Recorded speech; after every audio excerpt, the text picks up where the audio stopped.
পায়রা চুরির অপবাদ দিয়ে দুই স্কুল পড়ুয়াকে গাছে বেঁধে বেধড়ক মারধর, উদ্ধারকর্তা পুলিশ, গ্রেফতার দুই। পায়রা চুরির অপবাদ দিয়ে দুই স্কুল পড়ুয়াকে গাছে বেঁধে বেধড়ক মারধর করার অভিযোগ উঠল প্রতিবেশী বাবা ও ছেলের বিরুদ্ধে। ঘটনায় আক্রান্ত দুই ছাত্র আশঙ্কাজনক অবস্থায় ক্যানিং মহকুমা হাসপাতালে চিকিৎসাধীন। ঘটনার বিষয়ে আক্রান্ত দুই ছাত্রের পরিবার পুলিশে অভিযোগ দায়ের করেছেন। ঘটনার তদন্তে নেমে পুলিশ দুজনকে গ্রেফতার করেছে। স্থানীয় সূত্রে জানা গিয়েছে, জীবনতলা থানার অন্তর্গত বাসরা পঞ্চায়েতের পিয়ালি ছাঁটুইপাড়া পাড়ারই এক বাসিন্দার ছেলে সপ্তম শ্রেণীর ছাত্র শনিবার বিকেলে টিউশন পড়তে গিয়েছিল। সন্ধ্যার সময় বাড়িতে ফিরছিল সপ্তম শ্রেণীর দুই ছাত্র। সে সময় ওই দুই ছাত্র আদর্শ পল্লীর রাস্তায় পায়রা চড়তে দেখে দুজনে পায়রা ধরার চেষ্টা করে। পায়রা ধরতে না পেরে বাড়িতে চলে যায় তারা। এরপর সন্ধ্যা নাগাদ ওই দুই ছাত্রের বাড়িতে চড়াও হয় আদর্শ পল্লীর বাসিন্দা প্রতিবেশী জয়ন্ত খাটুয়া ও তার ছেলে সায়ন খাটুয়া।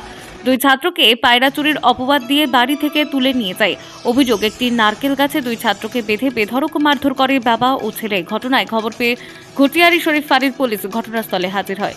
আক্রান্ত দুই ছাত্রকে রক্তাক্ত অবস্থায় উদ্ধার করে তাদেরকে চিকিৎসার জন্য প্রথমে স্থানীয় ঘটিয়ারি শরীফ ব্লক হাসপাতালে নিয়ে যায়।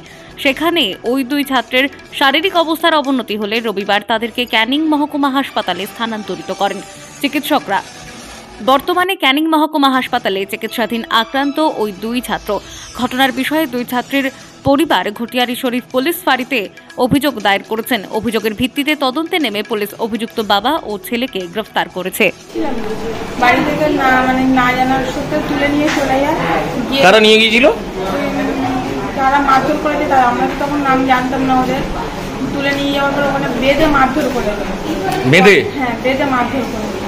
তা আমরা চাইছি ওদের আমার ছেলে যদি অন্যায় করে থাকে সেটা আমাদের জানানো দরকার ছিল। সেটা তো জানাইনি, পাখির লোককেও জানাইনি। তারপরে এদের যেটা করেছে সেটা আমরা এর শাস্তি চাই। কি মনে হয় আপনার ছেলেরা কি পায়রা চুরি করেছিল? না, আমাদের তো মনেই হয় না। যদি করেও থাকে সেটা আমাদের জানানো দরকার ছিল। কে গেছিল? কে ছেলে করতে গেছিল। কি নাম আপনার ছেলে? সৌম্যদীপ বেড়া। কিসে পড়ে? কিসে? 7 এ পড়ে। তারপর পাড়ার ছেলে লোকে বলছে পায়রা ধরে তোকে ধরে নিয়ে বুঝেছি। ছেলেটা বেবড়িতে পড়তে আসে, ওখান থেকে বাড়ি যাচ্ছিল। যেতে গিয়ে রাস্তায় নাকি বলছে যে আমরা এখান থেকে যে যাচ্ছিলাম একটা পায়রা নাকি উঠছে। এখন ওই বাইরের ছেলেটা ও নাকি পায়রাটা ধরতে গেল, উড়ে চলে গেল। সন্ধ্যেবেলা ঠাকুর ঘরে আছে, ওখান থেকে এই ছেলেটাকে তুলে এনে আমাদের নাতিটাকে ঠাকুর ঘর থেকে ডেকে নিয়েছে। ওই ছেলের দ্বারায় তুলে এনে বাইকে করে এনে পিঠ মোড়াতে নারকেল গাছে ফেলে বাঁধছে। আমরা তখন গিয়েছি। নারকেল গাছে বেঁধে পিঠ মোড়াতে বেঁধে এবং বুকে লাথি মারছে পায়রার ডাল দিয়ে। আপনি কি দেখেছিলেন বাঁধা? হ্যাঁ, হাজার হাজার লোক দেখে। তারপরে পঞ্চায়েত গিয়েও সেই বাঁধন খোলে, পঞ্চায়েত গিয়ে মনোরঞ্জন মণ্ডল।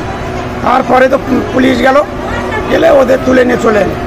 যারা মারধর করলো তাদের নাম কি? নাম হচ্ছে সায়ন, হচ্ছে কি টাইটেলটা, সায়ন খাটুয়া ওর বাবা। আর কি দিয়ে মেরেছে? কি দিয়ে? পেয়ারার ডাল আর এবার ইট দিয়ে মেরেছে, পা ফাটিয়ে দিয়েছে। ব্যুরো রিপোর্ট, অরণ্য টিভি।